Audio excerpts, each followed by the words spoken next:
Good evening dear students. आज मैं question number 2 to 6 की बात करूंगी। क्वेश्चन नंबर 2 to 6 और प्रोज लिखा है। मीन्स ये क्वेश्चंस जो होते हैं वो प्रोज सेक्शन से क्वेश्चन आंसर्स आते हैं। ठीक है, 2 मार्क्स के होते हैं और 5 क्वेश्चंस आते हैं 2 to 6 तक। 30 वर्ड्स में आप इसका लिमिटेशन होता है, 30 वर्ड्स में आपको इसके आंसर करने हैं। क्योंकि 2 मार्क्स के हैं, बहुत ज़्यादा भी लिख के आप क्या करोगे। तो 30 वर्ड्स आप जब आंसर प्रिपेयर करो तो 30 वर्ड्स के अराउंड आंसर प्रिपेयर करना। देखिए, हम बात करते हैं यूनिट 1 जो कि रीडिंग ए है पेट्रियाटिज्म, और रीडिंग सी है अ great moment for all those children chapter से। तो रीडिंग बी क्या है, वो हमारा पोइट्री सेक्शन है। इसलिए ये प्रोज सेक्शन में जो 2 to 6 वाले क्वेश्चंस में वो पोइट्री के क्वेश्चन नहीं आएंगे। इसमें सिर्फ रीडिंग ए और रीडिंग बी सी के क्वेश्चंस आएंगे। ओके, सो अभी तक जब मैं एनालिसिस कर रही थी तो मैंने देखा कि पेट्रियाटिज्म चैप्टर से कुछ ये 1 2 3 4 इम्पॉर्टेंट क्वेश्चंस हैं। बहुत सारे क्वेश्चन हैं चैप्टर एंड में, बट ये क्वेश्चंस रेगुलर पूछे जाते हैं। और reading C a great moment for all those children में 2 क्वेश्चंस मुझे मिले जो रेगुलर पूछे जाते हैं। तो आपको सारे क्वेश्चन आंसर्स को आप याद नहीं कर सकते हो, ये मुश्किल काम है। तो आप ऐसा कर सकते हैं कि जो क्वेश्चन रेगुलर पूछे जाते हैं, ज़्यादातर पूछे जाते हैं, उन क्वेश्चंस को आप अच्छे से प्रिपेयर करें, उन्हें याद कर लें, उन्हें लिख के बार बार प्रैक्टिस करें। तो वो क्वेश्चन कौन कौन से हैं पेट्रियाटिज्म चैप्टर में। व्हाट इज पेट्रियाटिज्म, पेट्रियाटिज्म क्या है। Why is the national anthem not played in the cinema halls these days, इन दिनों नेशनल एंथम क्यों नहीं प्ले किया जाता है सिनेमा हॉल्स में। Third question, why did Nana ji take Ajit and Naina to Himapet, Ajit और नैना को नाना जी ने हिमापेट क्यों लेके गए। How did the villagers express their gratitude to the service provided by आकाश, आकाश के द्वारा जो सर्विस प्रोवाइड की गई थी उसकी कृतज्ञता विलेजर्स ने कैसे अदा करी। ठीक है, तो ये 4 क्वेश्चंस हैं, बहुत इंपॉर्टेंट है, बार बार पूछे जाते हैं। और जो आपका सेट आएगा, look here A B C set में भी सारे क्वेश्चन आंसर्स जो हैं ये 2 to 6 भी डिफरेंट होते हैं। तो आप देखो 5 5 10 15 क्वेश्चंस तो ऐसे ही आपको प्रिपेयर करने हैं। ठीक है, हम देखते हैं ओवरऑल हमारे कितने क्वेश्चंस बनते हैं। तो ये 4 क्वेश्चंस हो गए और ये 2 questions. Why was Kailash Satyarthi awarded the Nobel prize for peace, Kailash Satyarthi को नोबेल प्राइज क्यों मिला पीस के लिए। What does Satyarthi mean by planet in the test, इस टेस्ट में प्लैनेट का सत्यार्थी क्या मीनिंग बताते हैं। ठीक है, उनके द्वारा क्या मीनिंग बताया गया है। तो ये क्वेश्चंस हैं आपके, और इन क्वेश्चंस को अगर आप लिख करके अच्छे से प्रिपेयर करके बार बार प्रैक्टिस करेंगे, और देखना जब भी आप लिखो बहुत बड़ा नहीं लिखना, वो 30 वर्ड्स के अंदर हो जाना चाहिए, क्योंकि यूजलेस है बहुत ज़्यादा लिखना। वो 2 मार्क्स के हैं, आपका जो भी आंसर है वो 30 वर्ड्स के अंदर अच्छे से आ जाए। आप इस बात का ध्यान रखना। ठीक है, तो इसके बाद हम देखते हैं हमारा next unit 2। Okay,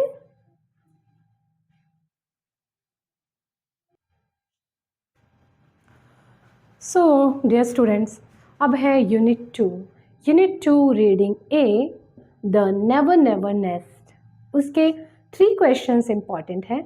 describe Jack and Jill's house and the things that impressed Aunt Jane. ठीक है, जैक एंड जिल के हाउस को डिस्क्राइब करना है, और कौन सी ऐसी चीज़ें थी जिसने आंट जेन को इम्प्रेस किया। Why was Aunt Jane worried about her gift cheque, Aunt Jane क्यों वरीड थी अपने गिफ्ट चेक के लिए। उन्हें ऐसा लग रहा था कि शायद उन्होंने जो गिफ्ट चेक दिया है उसमें कुछ ज़्यादा पैसे दे दिए हों, और उससे जैक एंड जिल ने ये सारी चीज़ें खरीदी हों, है ना।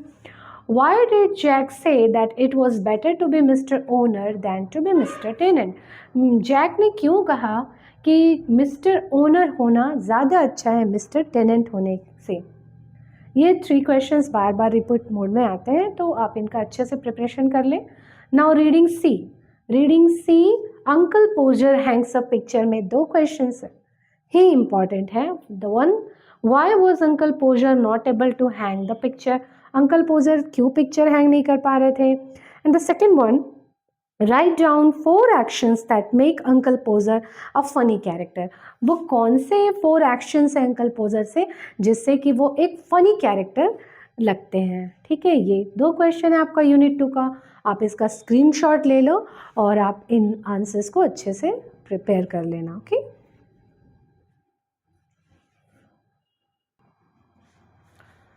सी डियर स्टूडेंट्स, यूनिट 3, अब यूनिट 3 की बात कर लें तो यूनिट 3 के रीडिंग ए, जो चैप्टर का नाम है the girl who asked why, से एक ही क्वेश्चन बार बार पूछा जाता है, why did the academy send the girl to the conference, academy ने गर्ल को कॉन्फ्रेंस में क्यों भेजा।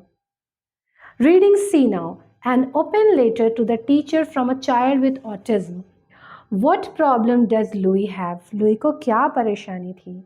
Why does Louie need a break, Louie को ब्रेक क्यों चाहिए। Why does not Louis want to go to social studies और speech?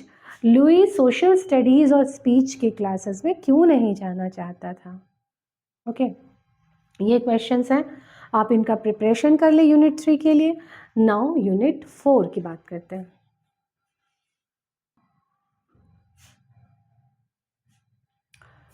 Now look for unit 4. Unit 4 reading A is Swami is expelled from school. इस chapter से 3 questions हमारे important हैं। What was the mood off the headmaster when he entered the class, जब class के अंदर headmaster प्रवेश किए तो उनका मूड कैसा था। How did Swaminathan react to the questions put by the headmaster, Swaminathan कैसे रिएक्ट करता है हेडमास्टर के पूछे गए क्वेश्चन पर। Why was the peon called?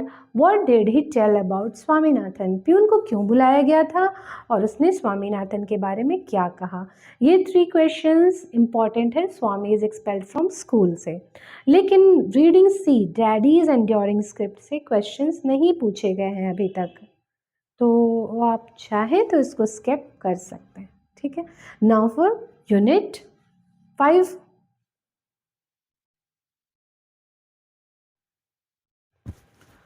So here unit 5 reading A Swiss Family Robinson. Swiss Family Robinson का बस एक question, how did Mr Robinson manage to get fresh coconut, ये इंपॉर्टेंट है। Now reading C adventures of Ibn Battuta, who was Ibn Battuta, ये देखो simple questions हैं बस 1 line के। What was the first journey of Ibn Battuta, to whom is Ibn Battuta narrating, ये सिर्फ 1 line के आंसर्स हैं। What does one learn by traveling around the world, ये 2 लाइन में हो सकते हैं। तो देखो बहुत सिंपल है, आप इन चारों क्वेश्चंस के एडवेंचर्स ऑफ इब्न बतूता या ये क्वेश्चंस या अब तक जो मैंने पूरे यूनिट 1 to 5 के क्वेश्चंस आपको दिए हैं, इन क्वेश्चंस को अच्छे से आप लिख करके प्रैक्टिस कर ले, याद कर ले, कौन से टेंस में क्वेश्चन है, कौन से टेंस में आप उसका आंसर दे रहे हो, ये मैच होना चाहिए। ये सभी बातों का ध्यान में रखते हुए जो मुश्किल वर्ड्स आ रहे हैं उनको अच्छे से बार बार प्रैक्टिस कर ले ताकि स्पेलिंग मिस्टेक ना हो। और इन दिस पे आपका क्वेश्चन नंबर 2 to 6 जो कि प्रोज हैं वो आप कंप्लीट कर लेंगे अच्छे से। और नेक्स्ट डे हम पढ़ते हैं क्वेश्चन नंबर 7 को। ठीक है, have a nice day dear students.